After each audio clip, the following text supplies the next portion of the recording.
pemirsa, kembali lagi bersama saya Katarina Amelia di Wanyu Sore. Mantan Menko Polhukam Mahfud MD mengatakan bahwa konflik di PBNU sebenarnya dipicu oleh perebutan kepentingan terkait pengelolaan izin usaha tambang yang baru diterima PBNU. Informasi lainnya pemirsa, Yahya Kholilistakuf atau yang akrab disapa Gus Yahya menilai ada upaya memecah belah NU. Sebab ia menilai pemecatan dirinya yang tiba-tiba patut dipertanyakan motifnya. Pemirsa, inilah Wanyu Sore selengkapnya. Badan Pengelola Investasi Danantara akan segera berkunjung ke Cina bersama Menteri Keuangan Purbaya Yudi Sadewa. Hal ini untuk melakukan negosiasi terkait utang proyek kereta cepat Jakarta-Bandung atau WUSH.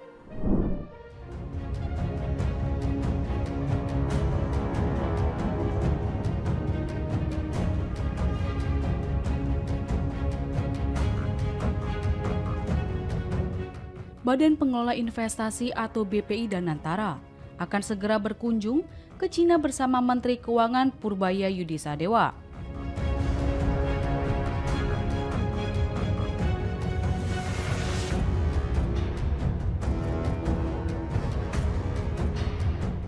Hal ini untuk melakukan negosiasi terkait utang proyek kereta cepat Jakarta-Bandung atau WUSH.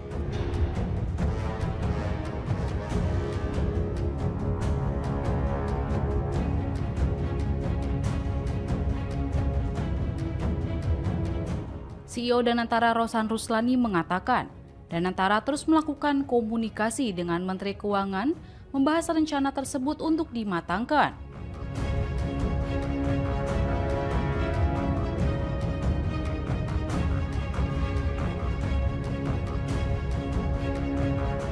Rosan menyebut saat ini, kedua belah pihak akan memastikan proposal yang akan dibawa dapat tersusun dengan komprehensif dan siap dibahas dalam negosiasi.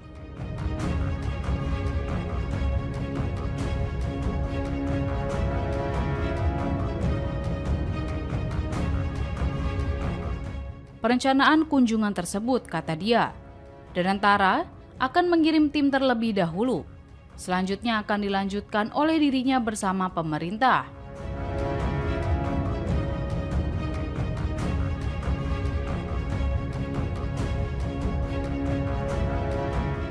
Namun, ia tak dapat memastikan kapan lawatan ke Cina itu dilakukan.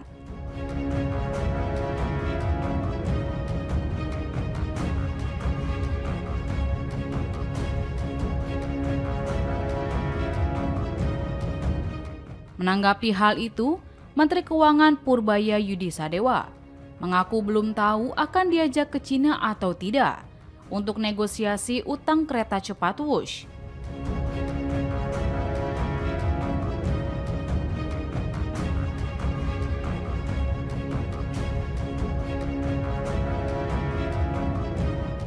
Jika memang harus terlibat, Purbaya mengaku ingin mengamankan poin-poin kesepakatan bagi pemerintah Indonesia.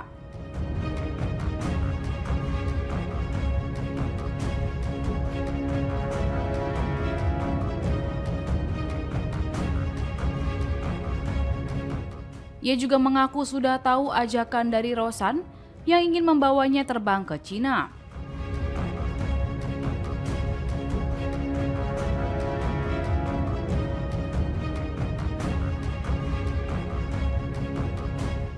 Sambil bercanda, Purbaya siap ikut asalkan biaya perjalanannya dibayar oleh CEO Danantara tersebut.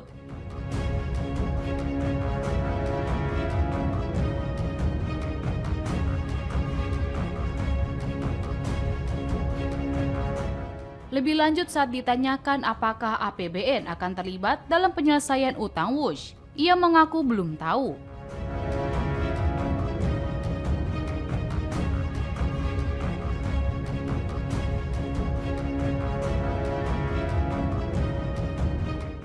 Bendahara negara itu masih menunggu negosiasi lanjutan yang masih dilakukan kedua belah pihak.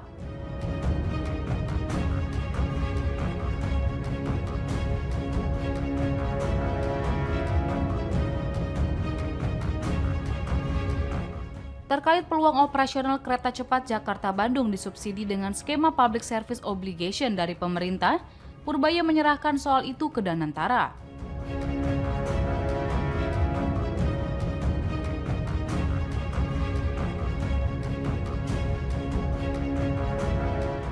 Namun, ia menyatakan bahwa hal itu belum diputuskan karena negosiasi antara Indonesia dan Cina masih berlangsung.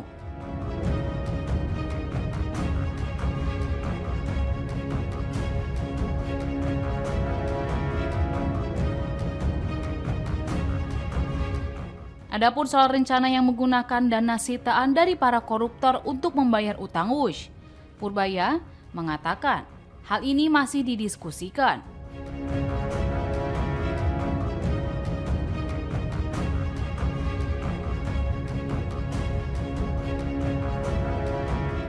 Presiden Prabowo Subianto sebelumnya meminta polemik soal kereta cepat Wush tak perlu diributkan.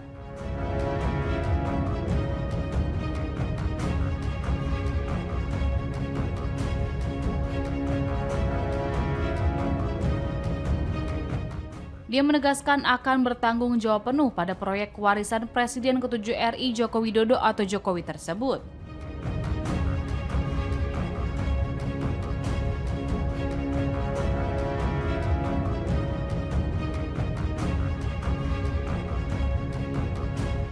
Prabowo menyebut bahkan dirinya sudah mempelajari secara detail proyek ini.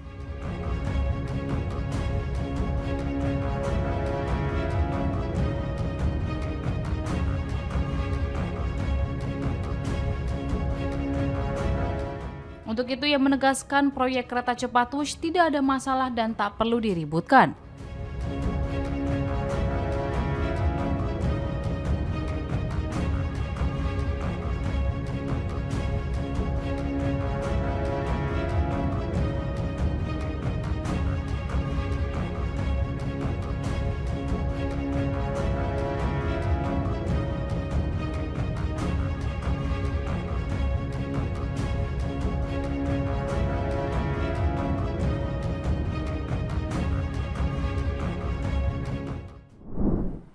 Mantan Menko Polhukam Mahfud MD secara terang-terangan mengungkap alasan dibalik desakan Gus Yahya untuk mundur dari Ketua Umum PBNU. Mahfud menyebut bahwa konflik tersebut sebenarnya dipicu oleh perebutan kepentingan terkait pengelolaan izin usaha tambang yang baru diterima PBNU.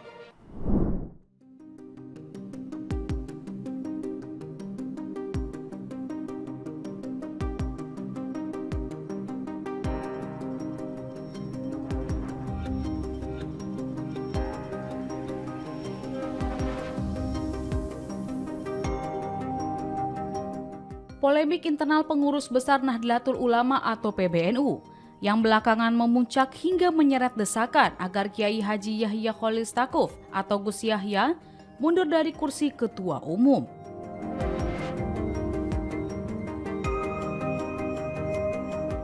Mantan Menko Polhukam Mahfud MD secara terang-terangan mengungkap alasan dibalik desakan Gus Yahya untuk mundur dari organisasi Islam terbesar di Indonesia tersebut.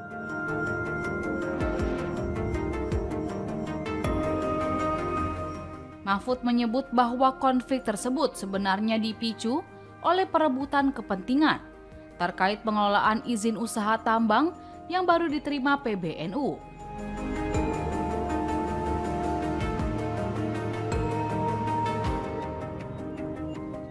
Pernyataan itu disampaikan melalui podcast Terus Terang di kanal YouTube Mahfud MD Official yang dikutip pada Jumat 28 November 2025.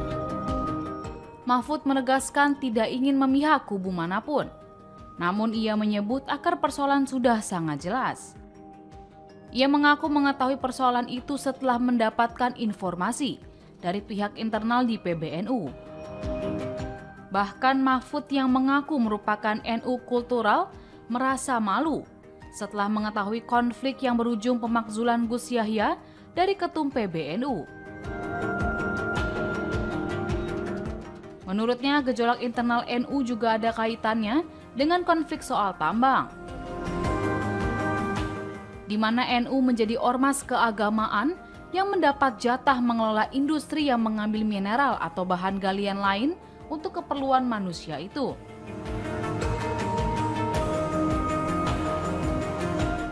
Mahfud mengatakan jika dulu NU mengkritik tambang karena penuh korupsi, tetapi kini NU malah ribut-ribut sendiri setelah mendapat izin pengelolaan tambang.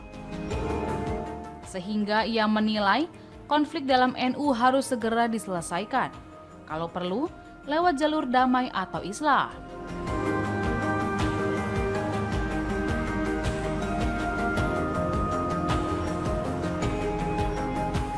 Mengingat bahwa NU adalah pilar NKRI dan wasatiyah Islam atau sikap tengah yang jauh dari sikap pragmatis dengan hanya berpihak pada salah satu kutub. Sama seperti Muhammadiyah.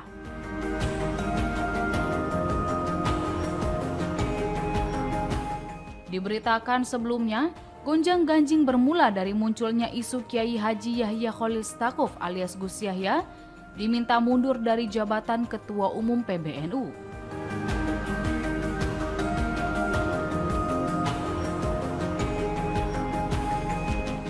Desakan agar Gus Yahya mundur dari jabatan sebagai pemimpin tertinggi kepengurusan organisasi Islam terbesar tersebut berembus sejak Jumat 21 November 2025 lalu. Tepatnya setelah beredar risalah rapat harian Syuriah PBNU tertanggal pada Kamis 20 November 2025.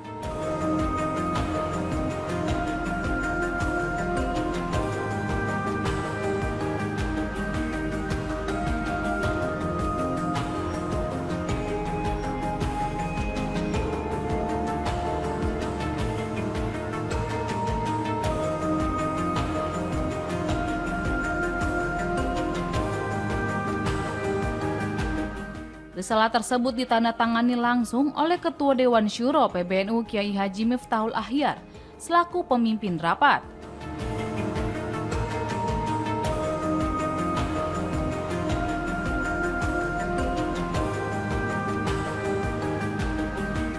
Dalam risalah ini salah satu poin penting yang termuat adalah hasil musyawarah antara Rais Aam dan dua wakilnya. Mereka meminta agar Gus Yahya untuk mengundurkan diri dari Ketua Umum PBNU dalam waktu 3 hari, sejak diterimanya keputusan rapat harian Syuriah PBNU.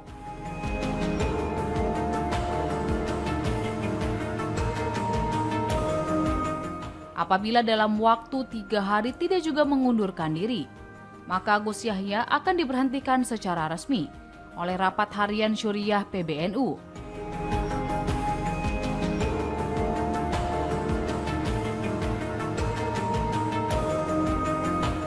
Menurut risalah rapat harian Syuriah PBNU, alasan dibalik desakan Gus Yahya untuk mundur adalah mengundang narasumber yang terkait dengan jaringan Zionisme internasional.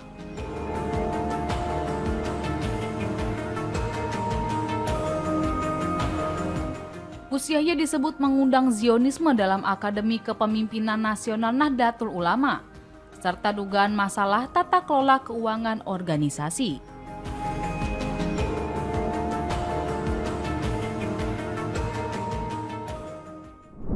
Polda Metro Jaya menindaklanjuti permintaan gelar perkara khusus terkait tudingan ijazah palsu Presiden ke-7 Republik Indonesia Joko Widodo atau Jokowi. Polda Metro Jaya segera menjadwalkan gelar perkara khusus tersebut.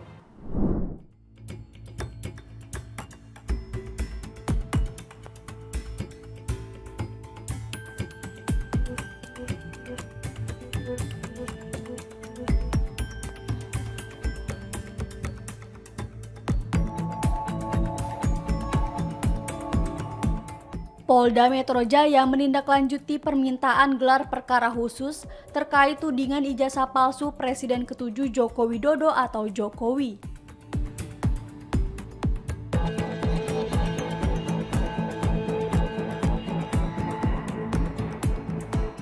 Kabid Humas Polda Metro Jaya, Kombes Pol Budi Hermanto mengatakan, gelar perkara khusus tersebut merupakan permintaan dari 3 tersangka kasus tudingan ijazah palsu Jokowi, yakni Roy Suryo, Rismon Hasiholan Sianipar, dan Tifauzia Tiasuma.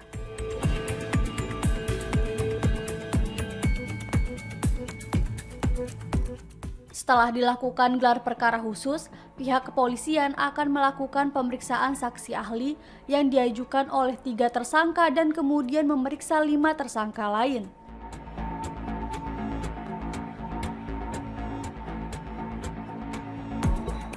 Sebelumnya, Roy Suryo, Rismon Hasiholan Sianipar, dan Tifauzia Tiasuma menyambangi Polda Metro Jaya untuk mengajukan gelar perkara khusus terkait tudingan ijazah palsu Jokowi.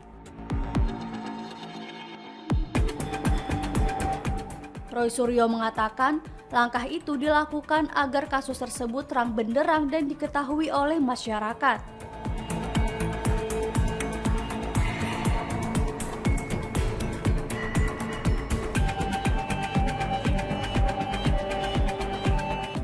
Kedatangan Roy Suryo juga untuk menindaklanjuti dan mengajukan sejumlah nama penting untuk menjadi ahli dalam kasus tersebut.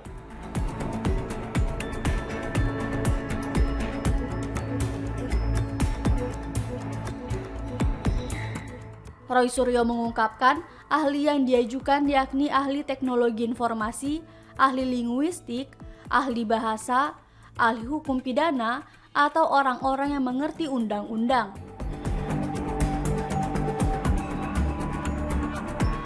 Sebagai informasi, Polda Metro Jaya menetapkan 8 tersangka dalam kasus tudingan ijazah palsu Jokowi. 8 tersangka dibagi menjadi 2 klaster. Klaster pertama terdiri dari Ketua Tim Pembela Ulama dan Aktivis atau TPUA Egy Sujana, Advokat Kurnia Tri Rohyani, Wakil Ketua TPUA Muhammad Rizal Fadila, Rustam Effendi, dan Damai Hari Lubis.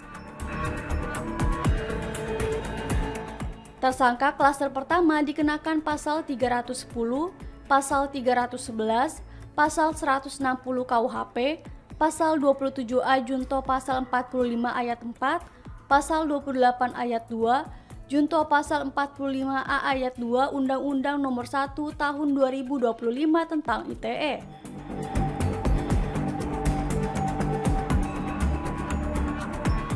Sedangkan klaster kedua yakni Roy Suryo, Rismon Hasiholan Sianipar, dan Dr. Tifauzia Tiasuma.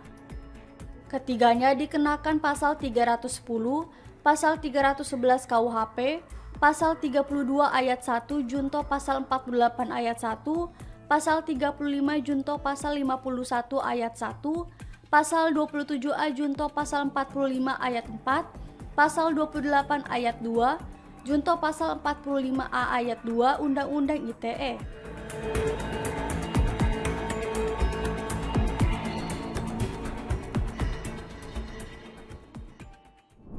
Wakil Menteri Perhubungan Suntana membantah tudingan Menteri Pertahanan Syafri Syamsuddin mengenai Bandara Indonesia Morowali Industrial Park atau IMIP di Sulawesi Tengah yang disebut beroperasi tanpa izin pemerintah.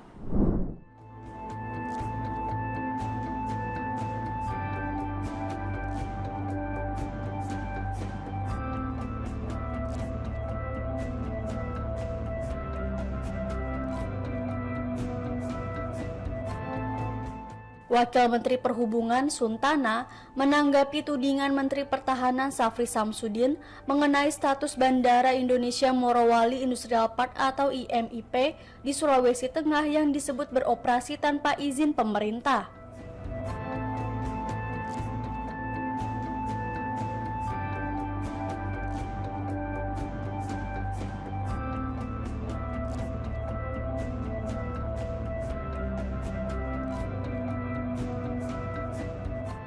Suntana menegaskan bandara tersebut resmi terdaftar di Kementerian Perhubungan dan telah memenuhi semua ketentuan perizinan.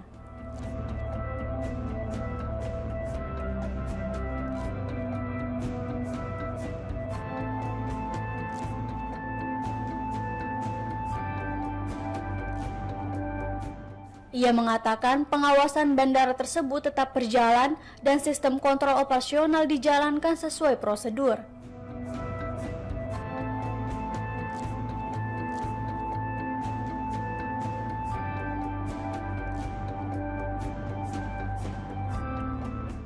Bahkan personal tambahan sempat dikirim ke bandara tersebut dari Kemenhub, Bea dan Cukai, serta kepolisian untuk memperkuat pengawasan.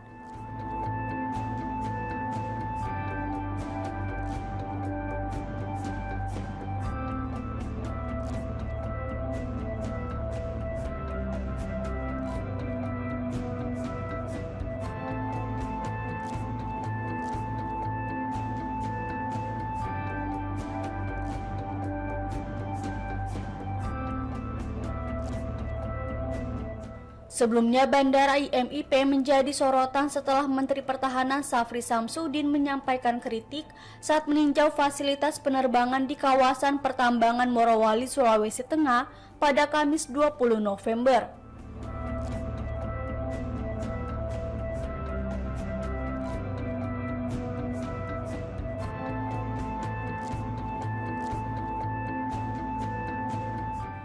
Syafri mengungkapkan keberadaan bandara tanpa kehadiran negara sebagai anomali yang dapat menimbulkan kerawanan bagi kedaulatan ekonomi Indonesia.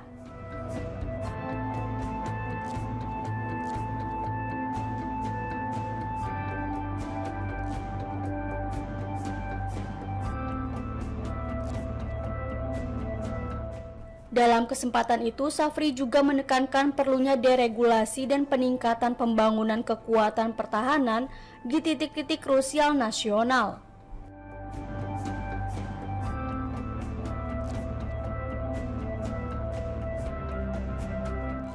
Nah, Masai Morowali kemarin kami sudah menempatkan beberapa personil di sana dari Bea Cukai, dari kepolisian, dari Kementerian Perhubungan sendiri sudah dari otoritas bandara ke sana, termasuk hewan dan lain-lain.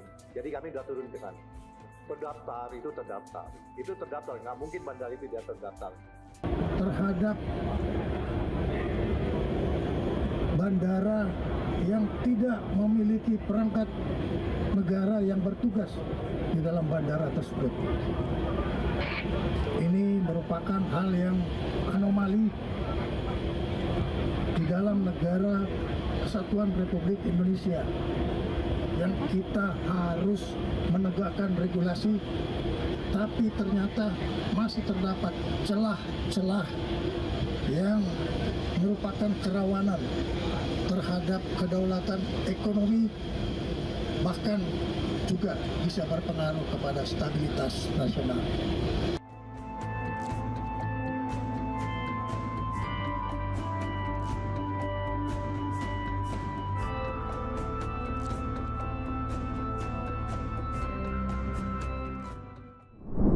Presiden Prabowo Subianto menerima kunjungan dari Ratu Maksima dari Kerajaan Belanda di Istana Merdeka Jakarta pada Kamis 27 November. Dalam pertemuan tersebut, kedua tokoh tersebut bertukar pandangan terkait berbagai isu yang menjadi fokus utama misi advokat khusus Sekretaris Jenderal PBB untuk kesehatan keuangan.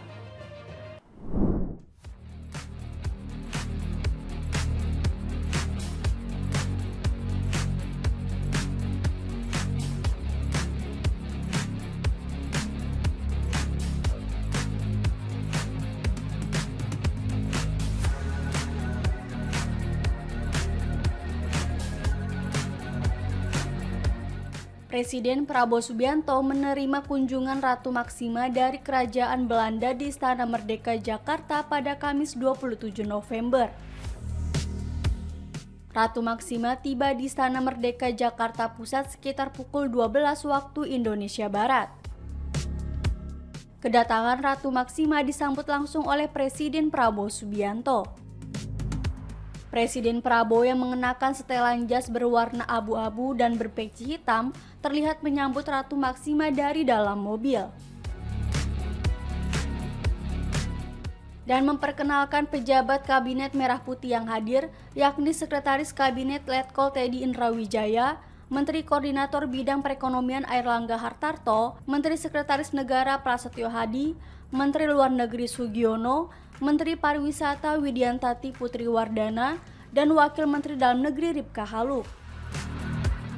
Diketahui kedatangan Ratu Maksima ke Indonesia untuk kunjungan kerja dalam kapasitasnya sebagai advokat khusus Jenderal PBB untuk kesehatan keuangan.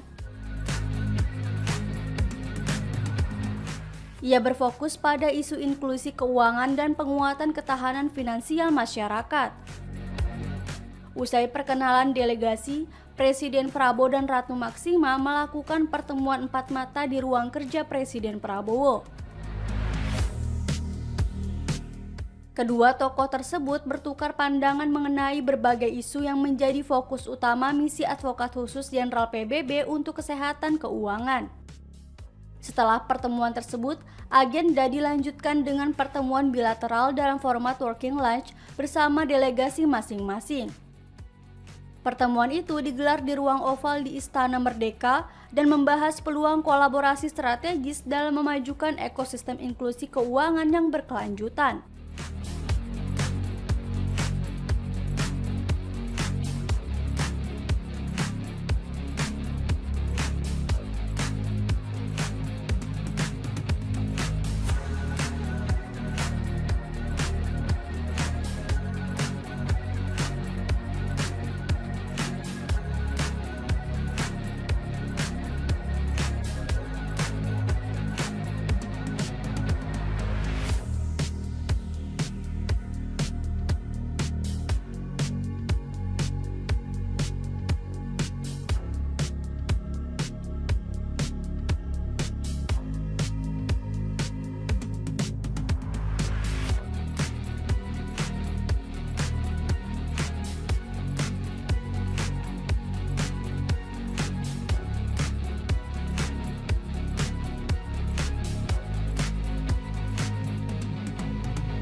Yahya Holidstakuf atau Gus Yahya meminta agar polemik internal yang mengarah pada pemberhentiannya sebagai Ketua Umum diselesaikan secara terhormat melalui Muktamar NU.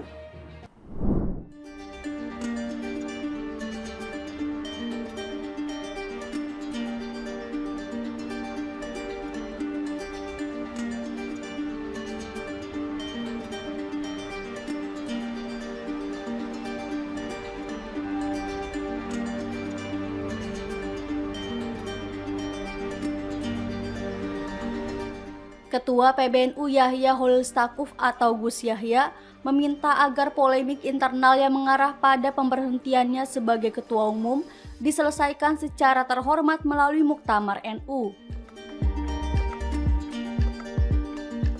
Selain itu, ia juga mengajak untuk menjaga keutuhan organisasi dan integritas organisasi tidak ternodai.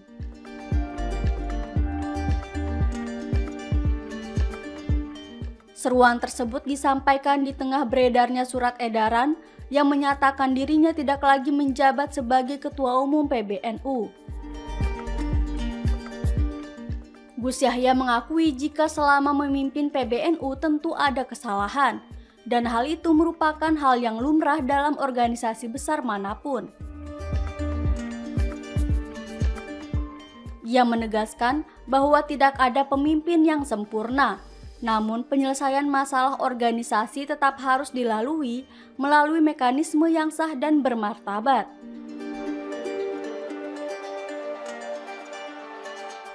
Gus Yahya juga mengajak seluruh pihak untuk menempatkan kepentingan Nahdlatul Ulama di atas segalanya.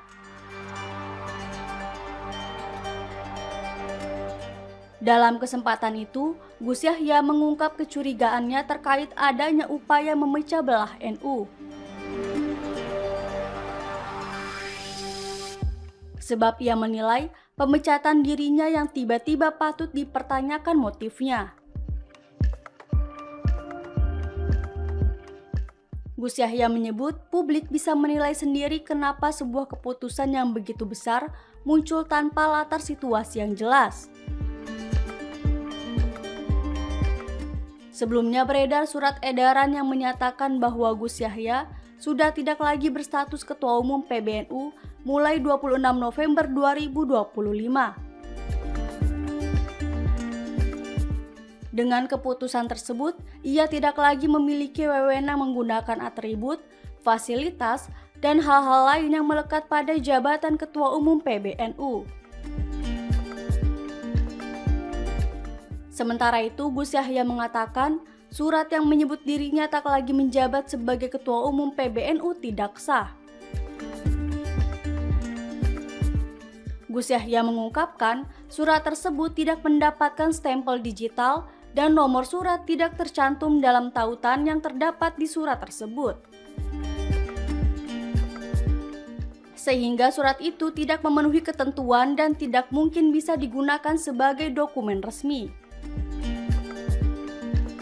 Selain itu, Gus Yahya juga menyebut surat dimaksud diedarkan melalui jalur-jalur yang tidak sah sebab melalui WhatsApp bukan dari saluran digital milik NU sendiri. Ia mengatakan dalam sistem persuratan yang berlaku di PBNU, dokumen yang dinyatakan sah otomatis akan diedarkan kepada penerima yang dituju oleh surat dimaksud. Ada yang menginginkan NU ini pecah, yang tentu saja ya harus dipertanyakan itu demi apa, demi apa. Ya, kalau secara substansi maupun struktur masalahnya sebetulnya sesuatu yang sama sekali tidak diperlukan. Kenapa tiba-tiba begini? Dan saya kira masyarakat bisa melihat ini tidak ada hujan, tidak ada angin, tiba-tiba dilakukan hal yang seperti ini, mengejutkan sekali. Dan jelas sekali bahwa kalau dituruti, ya konsekuensinya perpecahan.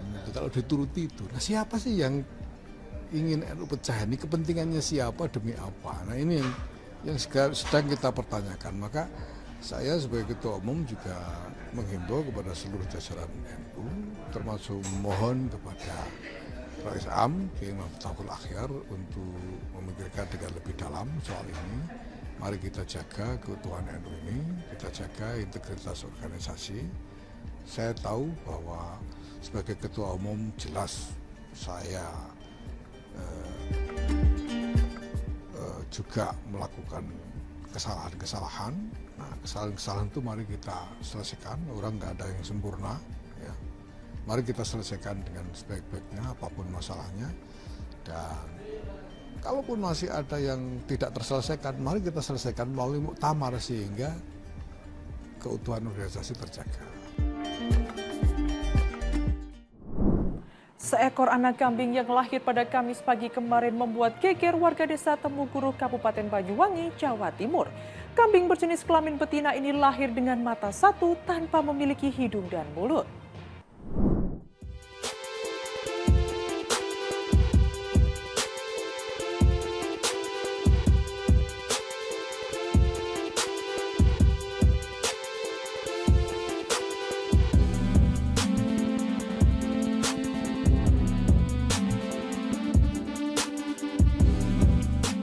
Kandang kambing milik Suhailik di Desa Temuguruh, Kecamatan Sempu, Kabupaten Banyuwangi, Jawa Timur, mendadak ramai didatangi warga.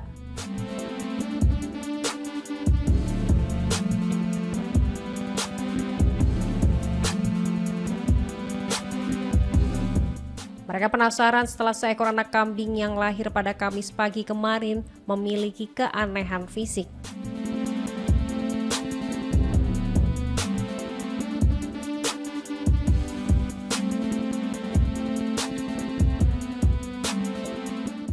Anak kambing berjenis kelamin betina itu hanya memiliki satu mata, serta tidak memiliki hidung dan mulut.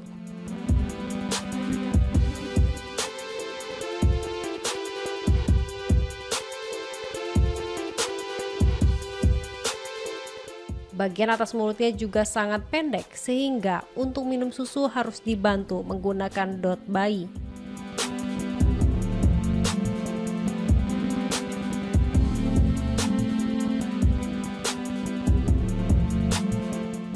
Suhailik pemilik kambing mengaku tidak menyangka Dari 3 anak kambing yang dilahirkan induknya, yang terakhir justru mengalami kelainan fisik yang membuat warga menilai bentuknya mirip makhluk bermata satu dalam cerita kepercayaan.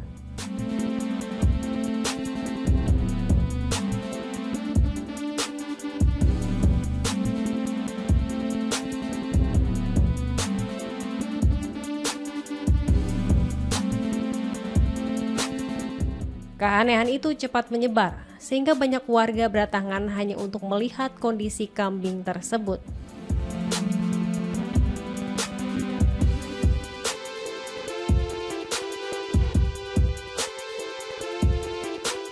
Padahal, indukan kambing itu sudah 4 kali melahirkan, namun baru kali ini menghasilkan anak dengan kondisi indera yang tidak lengkap.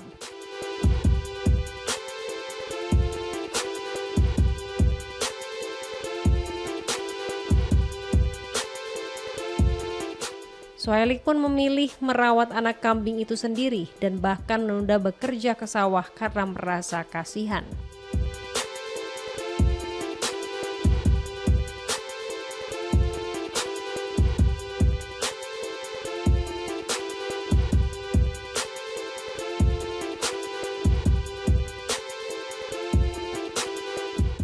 Secara medis, kelainan ini dikenal sebagai siklopia, yaitu cacat bawaan yang penyebabnya bersifat multifaktor.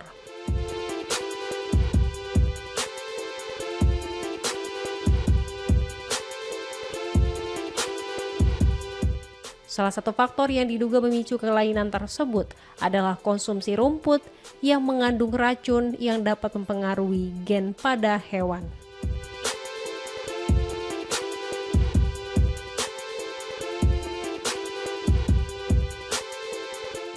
Pak, jam berapa kambing sampean ini melahirkan? Kurang lebih jam 9.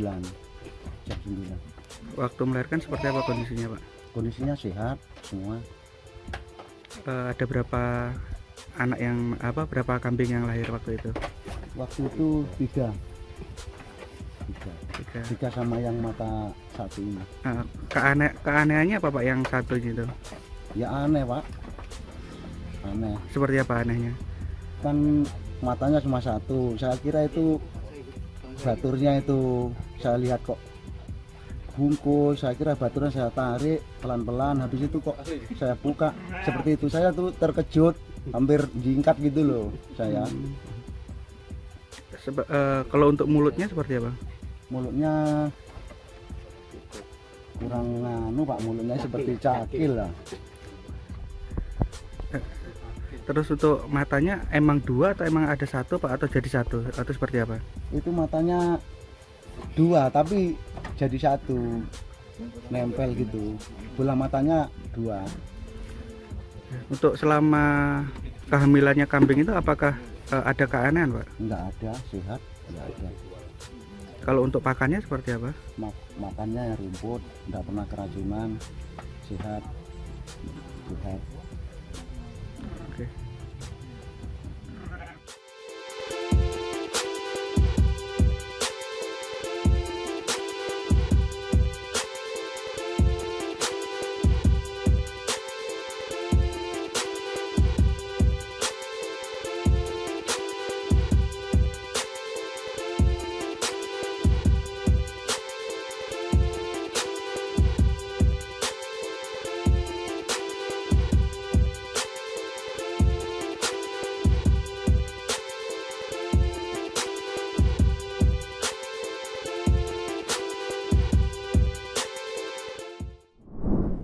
Demikian informasi yang dapat kami sampaikan pemirsa. Terima kasih telah bergabung bersama kami. Saya Katarina Amelia dan seluruh tim yang bertugas mengucapkan sampai jumpa di One News Sore berikutnya. Setiap hari pukul 7 malam hanya di kanal YouTube TV One News Go.